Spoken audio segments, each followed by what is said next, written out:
Hi dear student, this is sir Mukesh.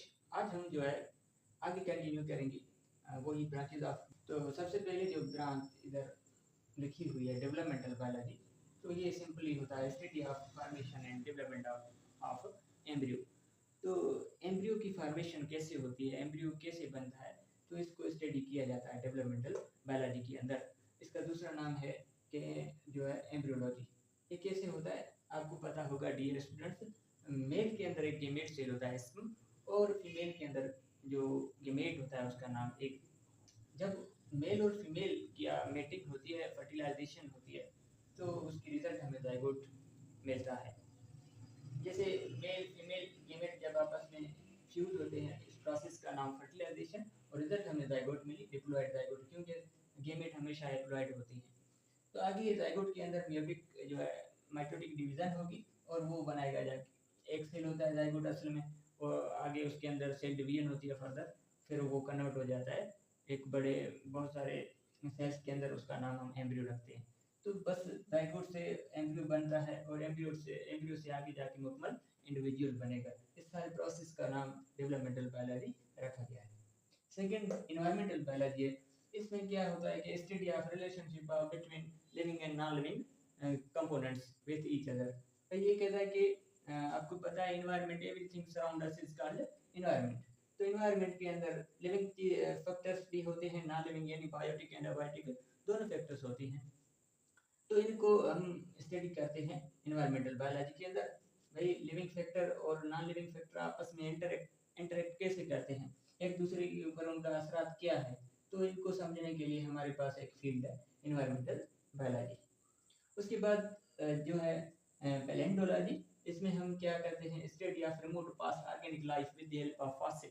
तो भाई ये एक ऐसी ब्रांच है, इसमें हम फॉसिल की स्टडी करते हैं। बेटा ये फॉसिल क्या होता है, ये रिमोट पास्ट पुराने दौर में जो ऑर्गेनिज्म धरती के ऊपर जाहिर सी बात रहते थे, वो अभी नहीं है, उनकी अभी कोई लाइफ फॉर्म मौजूद नहीं है, तो जस्ट वो एक्सटेंट फॉर्म में हमें मिलते हैं, उनको हम कहते हैं फॉसिल।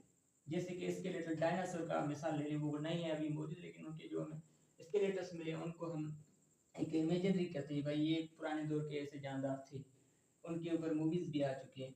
तो इस तरीके से हम एक फील्ड है हमारे पास फॉसिल की स्टडी के लिए पैलेंटोलॉजी। इसके आगे दो ब्रांचेज हैं, एक पेलियोबॉटनी, एक जो है पेलियोजूलॉजी। यानी कोई फॉसिल एनिमल है तो उसको पेलियोजूलॉजी में पढ़ेंगे, कोई फॉसिल प्लांट का है तो उसको हम पेलियोबॉटनी में पढ़ेंगे। उसके बाद ये बायोटेक्नोलॉजी है। इसमें क्या होता है कि हम मैनिपुलेशन ऑफ जीन करते हैं to bring the change in structure and location of the gene. भाई हथरादू डिजायरेबल, हम आर्टिफिशियली हमारी मर्जी से जो है किसी लिविंग ऑर्गेनिज्म को एज ए टेक्निक तो यूज करेंगे, और उसके अंदर जो जीन होता है उसके जीन या उसके क्रोमोसोम में हम अपनी मर्जी से डियर स्टूडेंट्स क्या मैनिपुलेशन चेंज करते हैं DNA with the help of different techniques.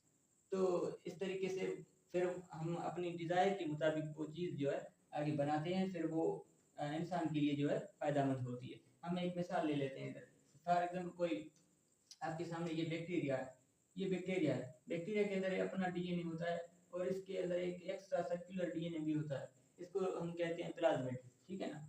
Plasmid extra DNA है बैक्टीरिया के अंदर, वो ये क्या होता है, सेमी ऑटोनोमस रेप्लिकेट कर सकता है, और ये सर्कुलर होता है, ठीक है। तो इससे को बाहर निकाला जाता है with the help of techniques. फिर हम एक इंसान का जो है डीएनए लेते हैं, जैसे हम मिसाल ले रहे हैं इंसुलिन, इंसुलिन हमें बनाना है हमारी मर्जी से।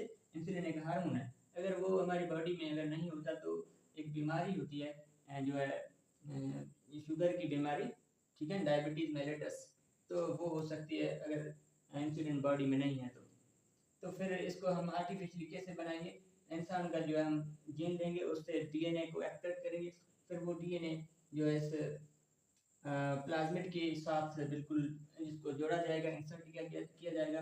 फिर इस प्लाज्मिड को दोबारा एक फ्रेश बैक्टीरिया में जो है लगा के, फिर वो नई जो जो भी न्यू कॉपीज बनेगी उसके अंदर ये आपको इंसुलिन बहुत सारी कॉपीज मिल सकती हैं।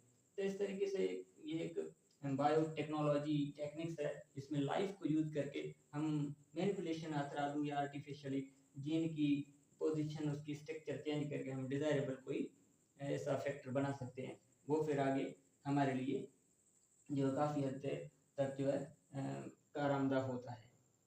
उसके बाद ये फील्ड है सोशो बायोलॉजी। ये क्या है? ये बस study of social behaviour of living organism. भाई इस एनवायरनमेंट के अंदर ऑर्गेनिज्म कैसे वो बिहेव कर रहे हैं आपस में, या उनका आपस में कोई रिलेशनशिप क्या है, वो कैसे जो है सर्वाइव कर रहे हैं। तो बस इस बिहेवियर को स्टडी किया जाता है सोशल बायोलॉजी के अंदर। उसके बाद पैरासाइटोलॉजी। इसमें क्या होता है कि स्टडी ऑफ पैरासाइट। पैरासाइट क्या होता है? ये होस्ट पे डिपेंड करता है, होस्ट को जो है नुकसान देता है, अपना अपना जो है इसका फायदा होता है। ठीक है, जैसे मस्कीटो है वगैरह या लाइस है, ये एग्जांपल ऑफ पैरासाइट है। बेस्ट इसका एग्जांपल मस्कीटो है। ठीक है ना? तो ये डिपेंड करता है होस्ट पे, होस्ट को बिल्कुल नुकसान होता है, उसको कोई फायदा नहीं होता है। जस्ट उस ऑर्गेनिज्म को जो जिसके ऊपर वो डिपेंड कर रहा है उसको ही फायदा होता है, पूरा का पूरा होस्ट का जो है नुकसान होता है। और लास्ट में ये फार्माकोलॉजी है, study about action of drug. भाई स्टडी ऑफ ड्रग को सिंपली कहेंगे फार्माकोलॉजी। जो हम ड्रग्स वगैरह लेते हैं उनका हमारी बॉडी के अंदर उसकी साइड इफेक्ट्स क्या है, वो हमारी बॉडी के अंदर कैसे एक्शन जो है अपना करती है। तो इस तरीके से सारा जो प्रोसेस है, उसके फार्मूलाज, उसकी स्ट्रक्चर, कंपोजिशन वगैरह सारा जो है इस फील्ड के अंदर पढ़ा जाता है। लास्ट में है मॉलिक्यूलर बायोलॉजी, जिसको हम कहेंगे ऑर्गेनिक मॉलिक्यूल एंड ऑर्गेनिक।